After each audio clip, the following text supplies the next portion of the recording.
Hello good evening नमस्कार। माँ Bharti success point परिवार में आप सबों का स्वागत है।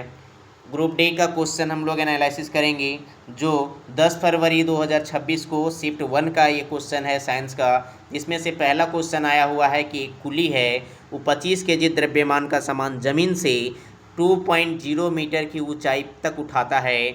उसके द्वारा सामान पर किया गया कार्य क्या है? कार्य निकालना है, जहाँ पे g is equal to 10 metre per second square दिया हुआ है।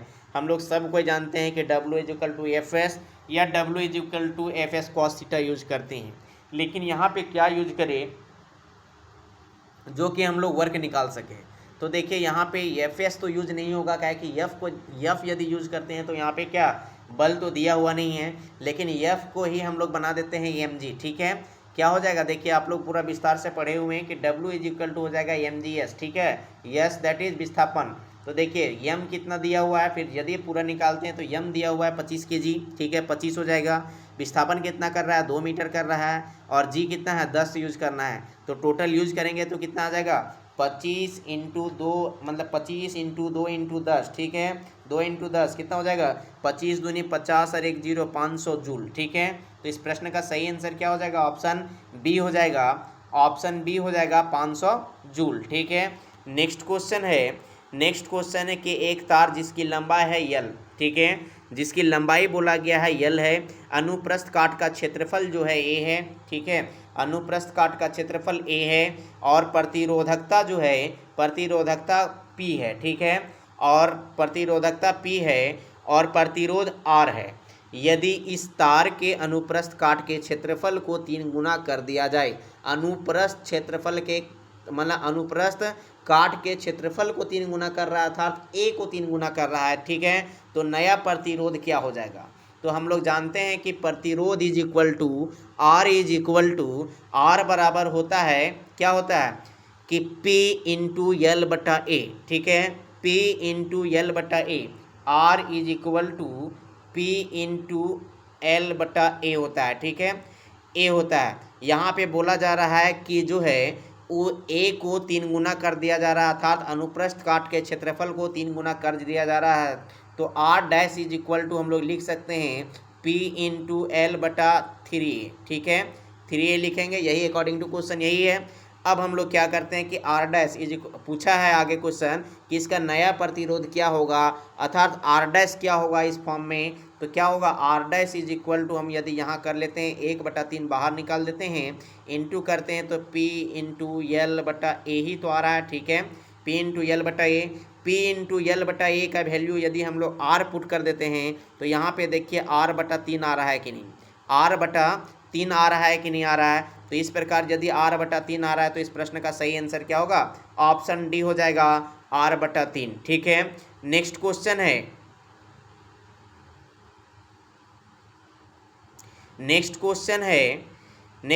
है कि किस प्रकार की रक्त वाहिका में उच्च दाब का सामना करने के लिए मोटी लोचदार दीवारें होती है। आप लोगों को बतलाना है कि किस प्रकार की रक्त वाहिका में, कौन से रक्त वाहिका में, धमनी में कि सीरा में कि सिरानु में कि केशिका में। बोल रहा है कि किस प्रकार की रक्त वाहिका में उच्च दाब का सामना करने के लिए मोटी लोचदार दीवारें होती है। तो इस प्रश्न का सही आंसर क्या हो जाएगा, इस प्रश्न का सही आंसर होगा ऑप्शन सी, धमनी। ठीक है, धमनी का मतलब उच्च दाब का सामना करने के लिए धमनी की मोटी और लोचदार दीवारें होती है। ठीक है, नेक्स्ट क्वेश्चन है कि एक परिकिर्णित बीज के सफलतापूर्वक अंकुरित होने और एक पौधे के रूप में विकसित होने के लिए कौन सी स्थिति आवश्यक है। बोला जा रहा है यहाँ पे क्वेश्चन है कि एक परिकिर्णित बीज की सफलतापूर्वक अंकुरित होने और एक पौधे के रूप में विकसित होने के लिए कौन सी स्थिति आवश्यक है। ऑप्शन ए, मूल फूल के भौतिक पृथक्करण, ऑप्शन बी की उपर्युक्त पर्यावरणीय परिस्थितियों की उपस्थिति, ऑप्शन सी की केवल सूर्य के प्रकाश के संपर्क में आना, ऑप्शन डी की केवल बीज को घेरने वाले फल का पुण्य क्षय। तब बोला जा रहा है कि उस समय का जो परिस्थिति क्या होनी चाहिए, मतलब किस में पूर्ण मतलब पौधे के रूप में विकसित होने के लिए कौन सी स्थिति आवश्यक है, ये बताइए। ठीक है, तो इस प्रश्न का सही आंसर होगा ऑप्शन बी कि उपयुक्त पर्यावरणीय परिस्थितियों की उपस्थिति होनी चाहिए, तभी क्या होगा, एक पौधे के रूप में विकसित होने के लिए स्थिति सही होंगे। ठीक है, नेक्स्ट क्वेश्चन है कि गोलीय दर्पण द्वारा बनाने वाले प्रतिबिंब का पता लगाने के लिए, गोलीय दर्पण द्वारा बनाने वाले प्रतिबिंब का पता लगाने के लिए निम्नलिखित में से किस कारण का उपयोग नहीं किया जाता? कौन से कारण का उपयोग नहीं किया जाता है ये बतलाना है। ठीक है, गोलीय दर्पण द्वारा प्रतिबिंब का पता लगाने के लिए ऑप्शन ए है कि फोकस से होकर गुजरने वाली किरण जो मुख्य अक्ष के समांतर परावर्तित होती है। ऑप्शन बी है कि वक्रता केंद्र से होकर गुजरने वाली किरण जो उसी पथ पर वापस परावर्तित होती है। ये सभी हम लोग रूल जो पढ़े हैं उसके आधार पे है। ठीक है, ऑप्शन 3 है कि मुख्य अक्ष के लंबवत एक किरण जो फोकस के होकर प्रवर्तित होती है।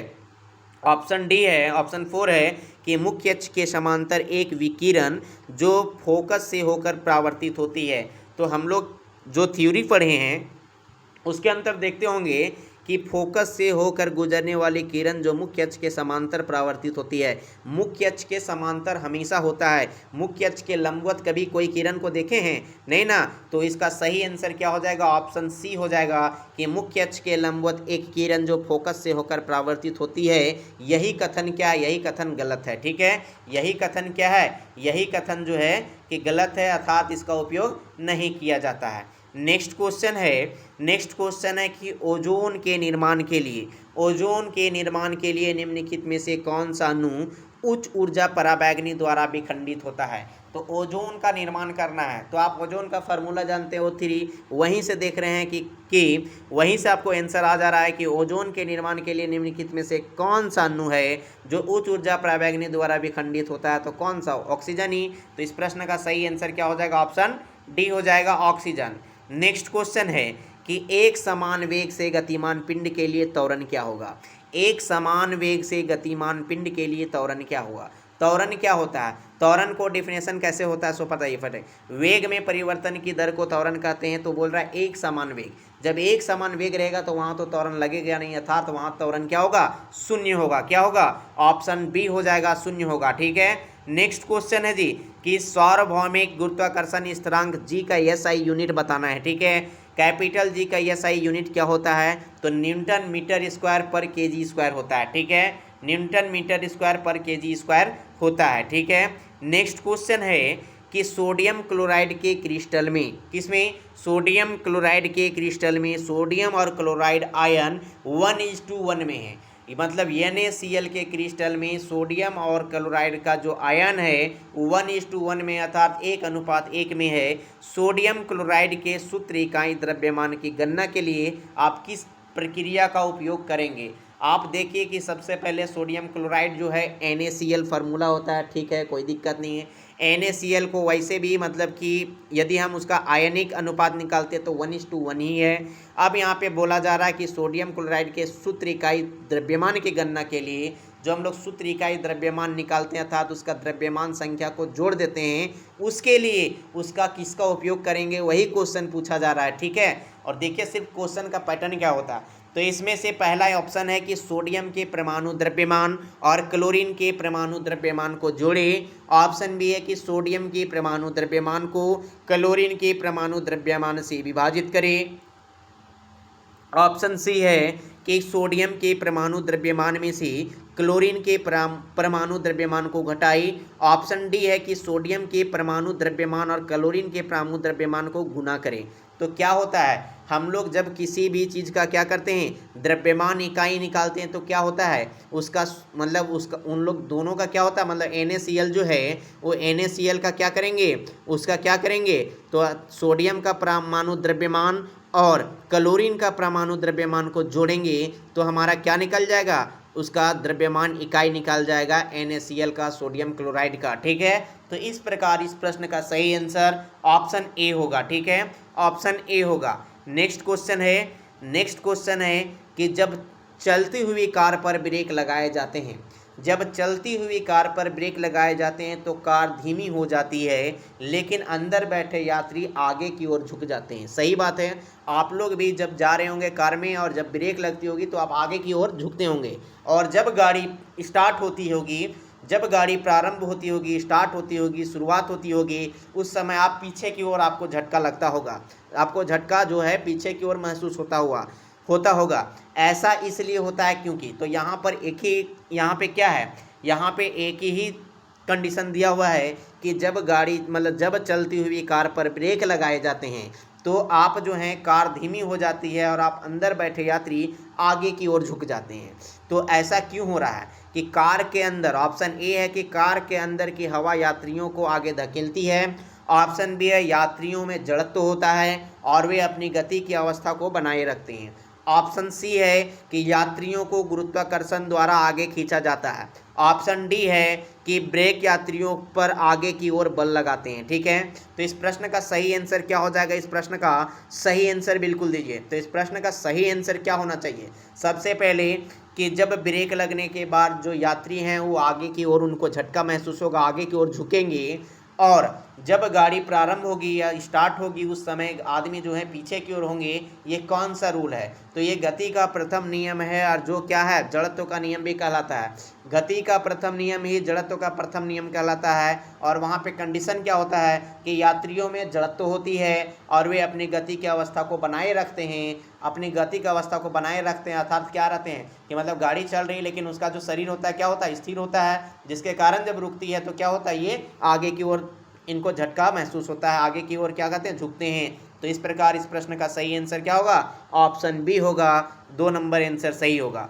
नेक्स्ट क्वेश्चन है कि निम्नलिखित में से कौन सा सूक्ष्म पोषक तत्व है? सूक्ष्म पोषक तत्व बताना है, मैग्नीज, नाइट्रोजन, फास्फोरस, मैग्नीशियम। तो सूक्ष्म पोषक तत्व कौन सा है, फटाफट बताइए। सूक्ष्म मतलब सूक्ष्म पोषक तत्व कौन सा, कम पोषक तत्व कौन सा? मैग्नीज। ठीक है, नेक्स्ट क्वेश्चन है कि कौन सा बहुकोशिकीय जीव अलैंगिक प्रजनन, ठीक है, एसेक्सुअल रिप्रोडक्शन के एक सामान्य तरीके के रूप में विखंडन को दर्शाता है। ठीक है, सबसे पहले क्वेश्चन पूरा पढ़िए कि कौन सा बहुकोशिकीय जीव है।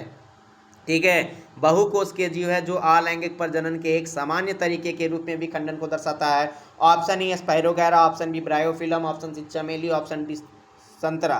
तो इस प्रश्न का सही आंसर क्या हो जाएगा? Option A spirogyra. ठीक है, नेक्स्ट क्वेश्चन है कि मेगाफोन, हॉर्न और स्टेथोस्कोप का उपयोग किसके लिए किया जाने वाला उपकरण है?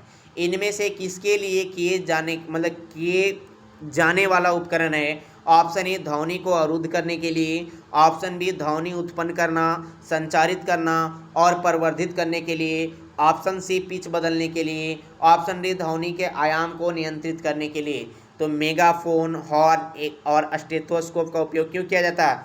क्या करता है वो? तो ध्वनि उत्पन्न करना, संचारित करना और प्रवर्धित करना, इसका क्या है, इसके लिए उपयोग किया जाता है। ठीक है, नेक्स्ट क्वेश्चन है कि नीचे दी गई अभिक्रिया में उत्पाद की पहचान करना है। ठीक है, नीचे दी गई अभिक्रिया के उत्पाद में पहचान करना है। बोल रहा है कि इथेनॉल, ठीक है, इथेनॉल में जब एसिडिफाइड K2Cr2O7 प्लस हीट करते हैं तो प्रोडक्ट क्या बनेगा? प्रोपेनोन बनेगा, एथेनोइक एसिड बनेगा, कि प्रोपेनल बनेगा, कि एथेनल बनेगा? तो इस प्रश्न का सही आंसर हो जाएगा ऑप्शन बी कि एथेनोइक एसिड बनेगा। नेक्स्ट क्वेश्चन है कि दर्पण सूत्र से दूरी, सबसे पहले दर्पण सूत्र इज इक्वल टू क्या होता है जी? 1/f is equal to 1/v plus 1/u। ठीक है, अब यहाँ पे क्या है कि दर्पण सूत्र में दूरियां u, v, f के लिए संख्यात्मक मानों का समस्याओं को हल करने के लिए, देखिए u, v, f के संख्यात्मक समस्याओं को हल करने के लिए प्रतिस्थापित करते समय किस पूर्व शर्त का कड़ाई से पालन किया जाना चाहिए? कौन सा शर्त है जिसको पूरे कड़ाई से पालन करने चाहिए जब दर्पण सूत्र का उपयोग कर रहे हैं, जब दर्पण सूत्र के संख्यात्मक मान का उपयोग कर रहे हैं?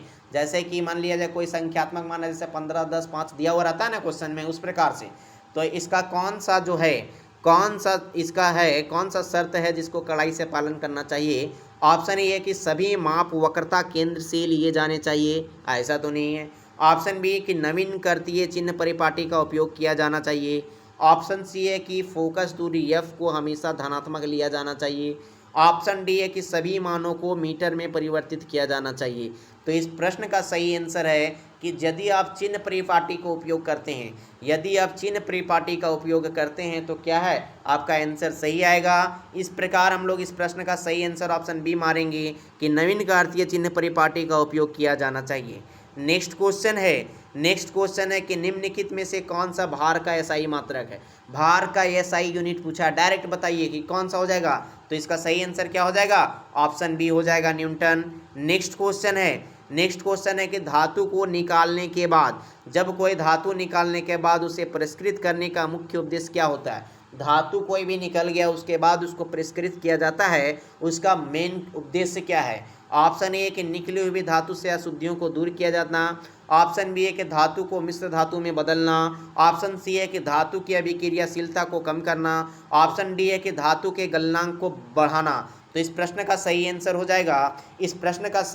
हो जाएगा ऑप्शन ए कि निकली हुई धातु से अशुद्धियों को दूर करना। ऑप्शन ए हो जाएगा इस प्रश्न का सही आंसर। नेक्स्ट क्वेश्चन है कि एक जलीय विलयन में क्षार के बारे में निम्नलिखित में से कौन सा कथन सत्य है। जलीय विलयन में क्षार के बारे में कौन सा कथन सत्य है। आप लोग ये बताइए कि जब कोई क्षार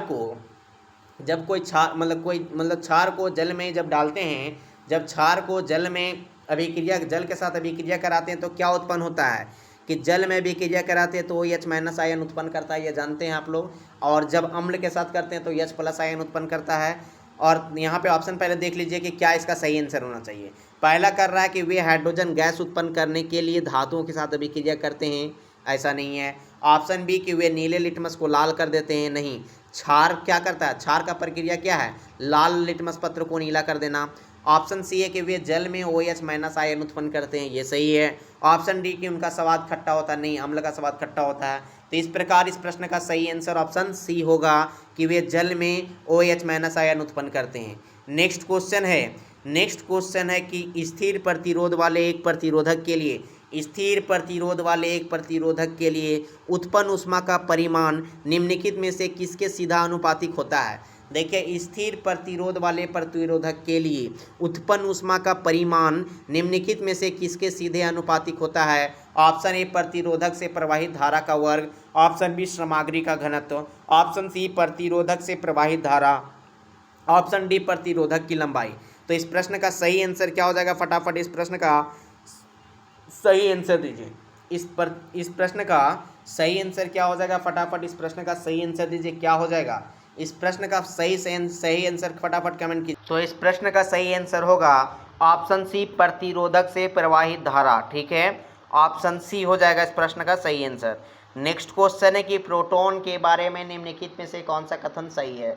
सही कथन को चुनना है प्रोटॉन के बारे में कि प्रोटॉन आवेश में उदासीन होता है, नहीं, ऐसा तो नहीं है कि प्रोटॉन आवेश में तो हम लोग जानते हैं कि धनात्मक होता है, सो ठीक है, मतलब धनावेशित होता है। ऑप्शन बी है कि प्रोटॉन धनावेशित होता है और इसका द्रव्यमान एक इकाई मान होता है, ठीक है, एक इकाई माना जाता है।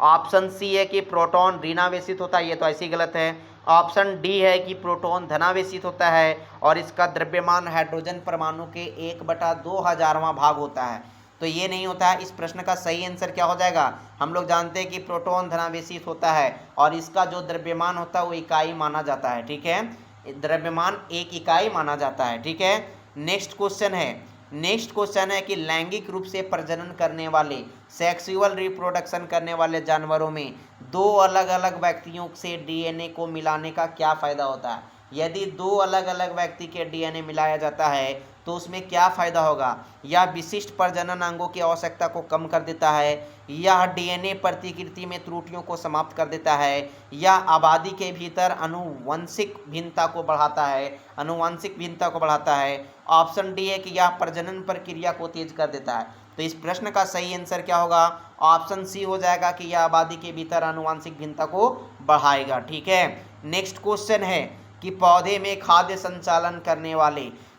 में खाद को संचालित करने वाले जटिल उत्तक का कौन सा भाग नलिकाकार होता है। नली के आकार का होता है और उसमें छिद्रित भित्तियाँ होती है, उसको क्या बोला जाता है, चालनी नलिका, फ्लोएम मृदुतक, सहचर कोशिका की चालनी पट्टिका। तो इस प्रश्न का सही आंसर पूछा है कि कौन सा नलिकार का होता है, तो इस प्रश्न का सही आंसर क्या हो जाएगा, चालनी नलिका, ठीक है। नेक्स्ट क्वेश्चन है कि पक्षी और स्तनधारी जैसे उच्च ऊर्जा आवश्यकताओं वाले और निरंतर शरीर के तापमान वाले निरंतर शरीर के तापमान वाले जानवरों में कितने कक्षीय हृदय होते हैं? Option A 1 4, option B 2, option C 3, option D 1। तो इस प्रश्न का सही आंसर क्या हो जाएगा? 4 हृदय होते हैं। ठीक है, पक्षी और स्तनधारी में होते हैं कितने? जिनका हॉट ब्लड होता है कितने होते हैं? 4 कक्षीय हृदय होते हैं। ठीक है, नेक्स्ट क्वेश्चन पूछा गया है कि एक परबल अम्ल और परबल क्षार के बीच उदासीनीकरण अभिक्रिया के दौरान परबल अम्ल और परबल क्षार के बीच उदासीनीकरण अभिक्रिया के दौरान निम्नलिखित में से कौन हमेशा बनता है? लवण और हाइड्रोजन गैस, केवल पानी, लवण पानी और कार्बन डाइऑक्साइड, कि लवण और पानी। तो हम लोग जानते हैं जब परबल अम्ल और परबल क्षार का उदासीनीकरण अभिक्रिया होता है तो उसमें क्या बनता है जी? लवण और पानी बनता है, लवण और जल बनता है। ऑप्शन डी इस प्रश्न का सही आंसर हो जाएगा। नेक्स्ट क्वेश्चन है कि कौन सा गुण एक सजातीय मिश्रण को एक विषम मिश्रण से अलग करता है? कौन सा गुण है जो सजातीय मिश्रण को एक विषम मिश्रण से अलग करता है? ऑप्शन ए रासायनिक अभिक्रिया, ऑप्शन बी समान संरचना, ऑप्शन सी निश्चित क्वथनांक, ऑप्शन डी उच्च घनत्व। तो इस प्रश्न का सही आंसर क्या हो जाएगा? इस प्रश्न का सही आंसर फटाफट आप लोग आंसर बॉक्स में भी कमेंट कीजिए। इस प्रश्न का सही आंसर हो जाएगा ऑप्शन बी समान संरचना। ठीक है, तो इस प्रकार अभी हम लोग टोटल एक शिफ्ट में जितने 25 क्वेश्चन पूछे गए थे हम लोग 25 क्वेश्चन देखे हैं। ठीक है, 25 क्वेश्चन कंप्लीट किए हैं। ठीक है, अब हम लोग इसको शिफ्ट वाइज करते जाएंगे और कोशिश करेंगे कि 30 तारीख तक हम लोग सारा शिफ्ट का ख़त्म कर दे। अर्थात एक दिन में जो रहेगा कम से कम तीनों शिफ्ट का रहेगा, मतलब एक दिन का पूरा रहेगा। ठीक है, एक दिन का पूरा रहेगा हमारे चैनल पे, आप लोगों को पूरा मिलेगा। और हम लोग पीछे से जैसे 10 फरवरी से तरफ से चल रहे हैं, ठीक है, पीछे से कि आगे की ओर चलते जाएंगे ताकि हम लोग सारा क्वेश्चन, जैसे अभी आप लोग टेस्ट बहुत सारे लोग मार रहे होंगे या बहुत सारे लोग PYQ बना रहे होंगे तो शुरुआत से आप लोग मार रहे होंगे। ठीक है, इसलिए हम पीछे से करते जा रहे हैं ताकि आपका एग्जामिनेशन तक सारा PYQ कंप्लीट हो जाए। ठीक है, आप लोग का PYQ कंप्लीट हो जाए। और यदि आप लोग को क्लास अच्छा लग रहा है तो आप लोग यदि बोलिएगा तो हम NCERT का 9th क्लास और 10th क्लास का NCERT पूरा फुल डीपली के साथ मोबाइल से ही पूरा बिल्कुल आप लोगों को बना के वीडियो डाल देंगे ताकि आप लोग देख लीजिए और एग्जामिनेशन में अच्छा से एग्ज़ाम को फाइट कीजिए। ठीक है, धन्यवाद।